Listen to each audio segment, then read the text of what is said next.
Welcome to Alien to Me. My name is Kay Gray. You might remember me from such podcasts as Haunted Mitten and Cinema Guano, and appearances on various others, as well as co-author of the book Ypsilanti Ghosts and Legends.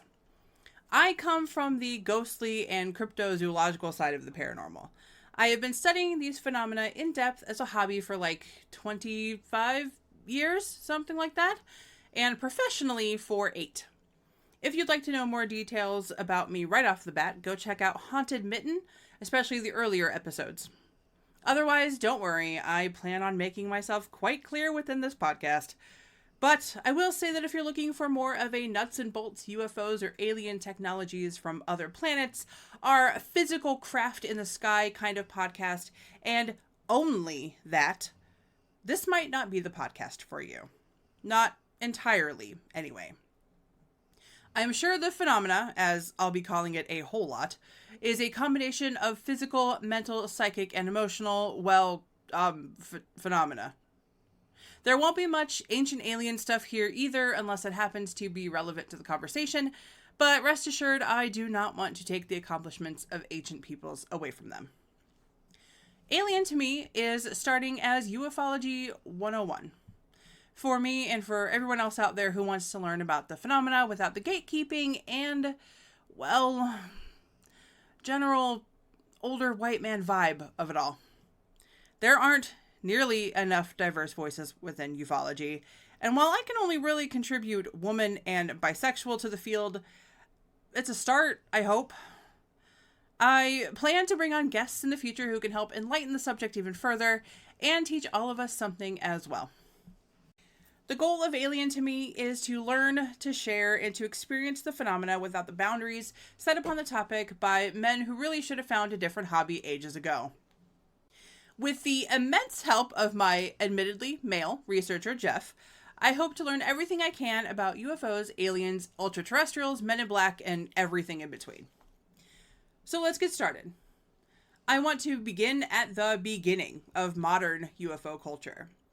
While crafts and aliens and whatnot have been seen since probably forever, there is a very distinct beginning to the UFO culture we know today, particularly within the United States, where I am from and currently, albeit unfortunately, living. And I'm mostly familiar with the incidents that really kicked off the obsession with flying saucers: Kenneth Arnold's sightings and Roswell. Both of these will get much more in-depth looks as we go, but for now, here are the details as I understand them at this current point in time without knowing a whole lot else. The show notes will include the sources I used for this podcast, and that is how it will be for every podcast. You can always find my sources and Jeff's sources in our show notes in the description of the podcast. All right, so Kenneth Arnold was employed by the Forestry Service at the time of his encounter, June 24th, 1947. According to the National Air and Space Museum, he had over 4,000 hours of flight under his belt and worked with Idaho Search and Rescue. He was not a novice in the air, so presumably he would have known when something was flying around him that was not usual. And indeed, the 9 very shiny crafts that were in the sky with him that day were not usual. Arnold was out that day on his way to Pendleton, Oregon for an air show. He took off from Chehalis, Washington, I hope I am saying that right, sorry if I'm not, which is a journey of about 5 hours traveling by car to Pendleton to the southeast. Arnold planned a refueling in Yakima, Washington, which is about halfway to Pendleton, and since he was already in the air, he decided to take an hour or so and go look for a Marine aircraft that had gone down in the area with 32 men on board and collect a $5,000 reward for finding it. While in the air, Arnold spotted 9 incredibly bright quote-unquote planes flying at about 9,500 feet and going 1,200 miles per hour. At first, Arnold assumed these to be jets. After all, he had been looking for a marine transport that had started out as 6 separate craft, so it wasn't out of the ordinary for there to be more formations like that. Except these were different. Far shinier than regular planes, blindingly so, and the more Arnold watched them fly around the mountain, the more the crafts seemed off. Quote, "They flew as I have frequently observed geese fly, in a rather diagonal chain-like line as if they were linked together. They seemed to hold a definite direction, but swerved in and out of the high mountain peaks. Their speed at the time did not impress me particularly, because I knew that our Army and Air Forces had planes that went very fast. That's what he said, very fast. What kept bothering me, as I watched them flip and flash in the sun right along their path, was the fact that I couldn't make out any tail on them, and I am sure that any pilot would justify more than a second look at such a plane. He watched them for a full 2 minutes, both through the glass of his windshield and through an open window. Arnold wasn't scared. He figured they were something the U.S. government was working on, even if they looked different than anything else flying at the time. He clocked their size, their speed, their elevation, and continued his flight. They were, as he told Fate magazine, quote, saucer-like discs, quote, with no tails as regular planes or jets would have. When flying level, they appeared only as thin black lines, almost invisible until they turned on their sides and reflected the sunlight. The 9 crafts stayed in their line about 5 miles across, he said. He didn't keep his sighting secret. Arnold was incredibly open about what he saw, and while the press kind of put him through the ringer over it, he told Fate he was never the target of laughter or derision. He told the magazine, quote, I have received lots of requests from people who told me to make a lot of wild guesses. I have based what I've written here in this article on positive facts as far as guessing what it was I observed. It's just as much a mystery to me as it is to the rest of the world. I saw them, and I know they are real, end quote. Ooh, that got a little long for, doing very little research. All right. And I still have a rundown of Roswell. Okay. I don't know what I'm getting myself into, but let's fucking do it. Well, here we go. I mean, at least we're all basically familiar with this story, right? July 7th, 1947, a rancher in Corona, New Mexico, found some strange stuff in the desert. Not knowing what the hell it was, he went to Roswell to speak to Sheriff George Wilcox about it. Wilcox, knowing this was above his pay grade, called the Roswell Army Airfield, who sent Major Jesse Marcel and Captain Sheridan Cavett, which I hope I'm saying right as well, with Brazel. I don't think I said who Brazel was, and now I don't remember. So we'll figure that out later. They sent all of those people back to the ranch to gather the leftover material. Sweet. We're doing great. On July 8th, Roger Haut, or Hote, H-A-U-T, sent out a press release that said a quote-unquote flying saucer was found. This was probably a bad idea, whether or not the debris found was an alien craft. It just feels like a jump to conclusions. And seeing the absolute mania they caused in just 24 hours when the U.S. went insane over this press release after the AP got a hold of it, the RAAF retracted the statement and said it was actually a crash weather balloon, our bad. Cue conspiracy theory for the next forever.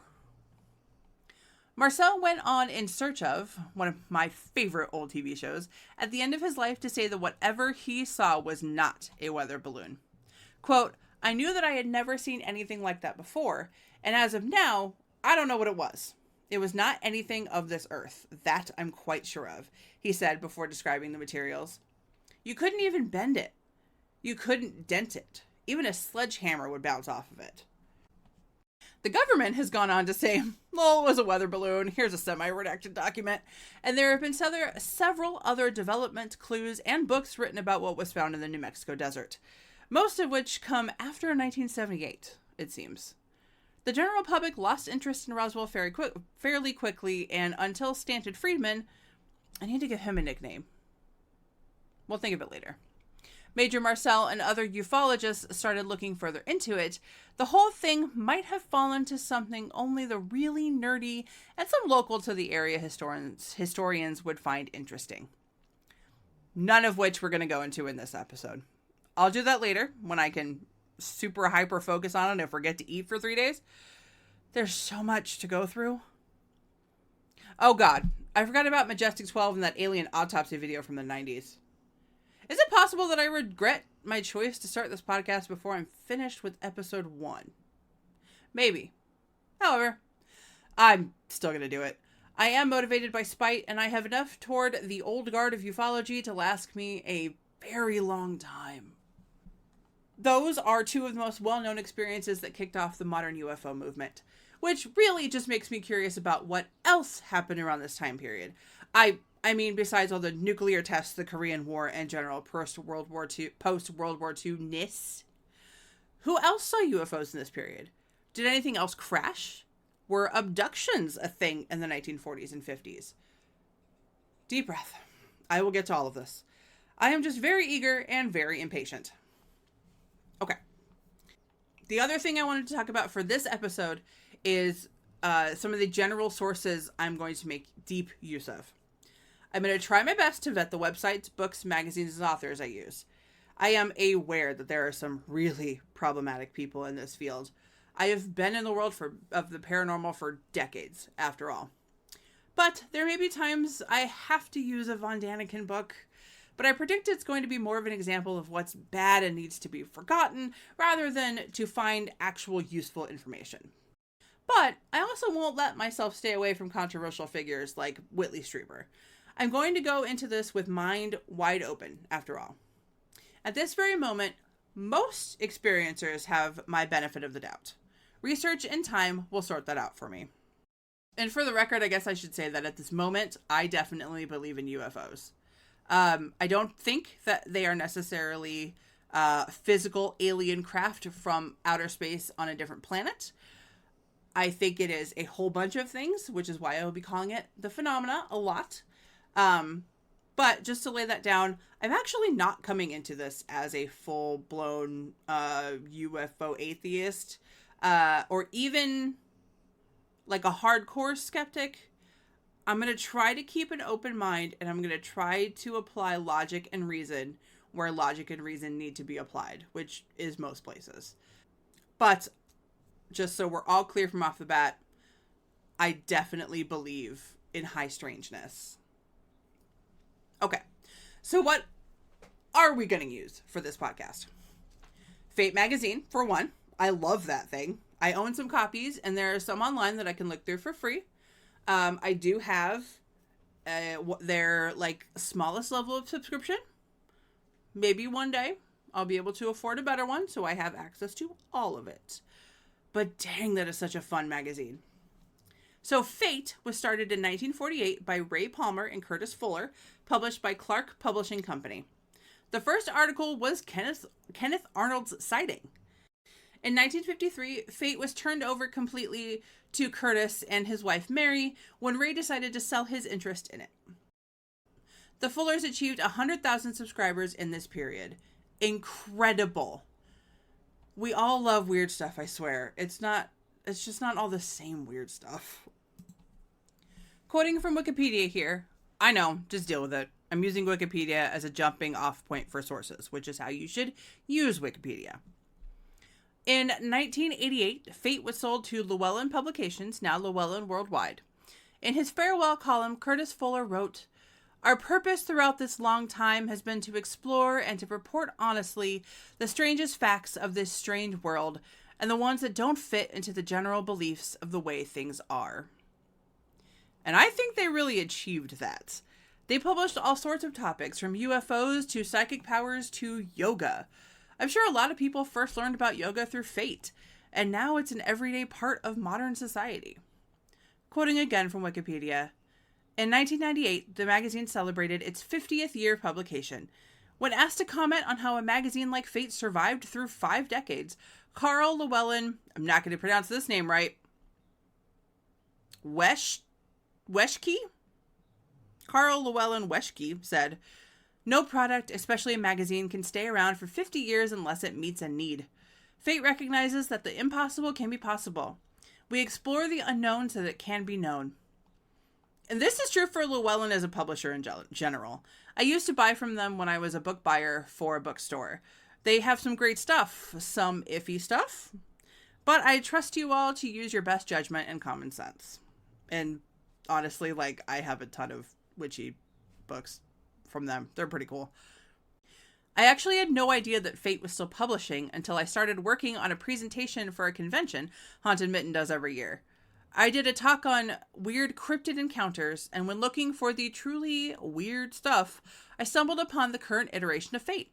I'm so glad it still exists and is going strong, even if there are some you know, I'm going to use the word weird again, articles, but hopefully you understand what I mean by weird. And fake, can you please stop using AI? Photoshop exists. There's free photo manipulation, browser programs. Please just come on, dude. We don't need this in our weirdness, okay? And you can bet I'll be using the Internet Archive a lot. There's just so much old weird writings on old weird stuff that doesn't exist in physical form or for purchase anymore. I've already used it extensively to find old magazines and out-of-print books for Haunted Mitten. It's a great resource. Plus, they have the Wayback Machine. Remember, kids, nothing is ever deleted off the internet. UFO Mag is still online, and there are a few back issues.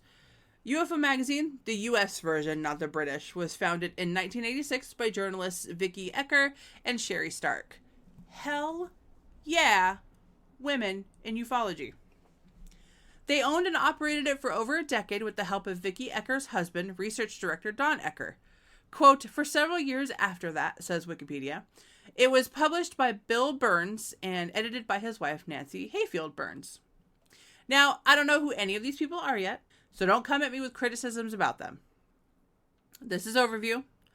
I will do that research later. The last issue was published in 2012. That's a pretty damn good run for a UFO magazine, honestly. It looks like they still post articles onto Substack, which is cool. Most of what I have scrolled through on their website looks very government related, though, so I'm kind of wary of that. We'll see. I'm sure there's some good stuff in there, and once we start talking about UFOs and the government, I will have to read through all of that anyway. As for ufologists, the folks studying the field, or have studied the field, I have already read a lot of John Keel, though he's not really like a ufologist exactly. UFO Daddy J. Allen Hynek, Stanton Friedman, Jacques Vallée, a sprinkling of others. And I listen to a fuck ton of paranormal podcasts, so expect those to pop up too. And I should say, a lot of my current philosophy on the paranormal comes from Greg and Dana Newkirk of the Newkirk Museum of the Paranormal. They are incredible people, thorough researchers, and open to the weird and psychic. Check them out. Seriously, they are awesome. They do a lot with UFOs, ghosts, and high strangeness. They have a podcast that's free and accessible to everyone, Haunted Objects Pod. Their museum is, at the moment, while they are working on a physical space, their museum at the moment is Patreon based. And we do like live experiments every month. There's a Magic of the Month club. There are various artifact articles, and there is a weekly museum member only podcast, and it's all freaking great. I will sing their praises until my voice dies. And then, of course, after that, there will be a lot of books, overviews, memoirs, research dives. I am very lucky to now own an extensive occult, paranormal, and ufology library. I cannot wait to come yell at you guys about books I have read or thrown against the wall, or both, because it's gonna happen. And last, but certainly not least, I have help. Very good friend and researcher extraordinaire, Jeff. He will be helping me. He will be writing a lot of the episodes, in fact. And I'm going to be cold reading those because, honestly, that just sounds like a good time. Okay, is that enough for one episode? Probably not. But I can guarantee that everything after this will be a whole lot longer. We have a lot of history to get through, a lot of people to look into, and a lot of deep dives to take. So I hope that you will join me on this adventure. In the meantime, check out Haunted Mitten and all of its social media and Patreon. One day this podcast may have its own, but I shall keep my hopes tempered. You can find this podcast on Instagram, however, at Alien to Me. I've had a lot of fun just like going through the UFO tag and finding the actually cool stuff from like the just shitty AI fakery. Man, it's really hard to be somebody interested in the paranormal in 2026, isn't it? Oh, and I guess I'll need to come up with a catchy end phrase for this podcast too. Bye.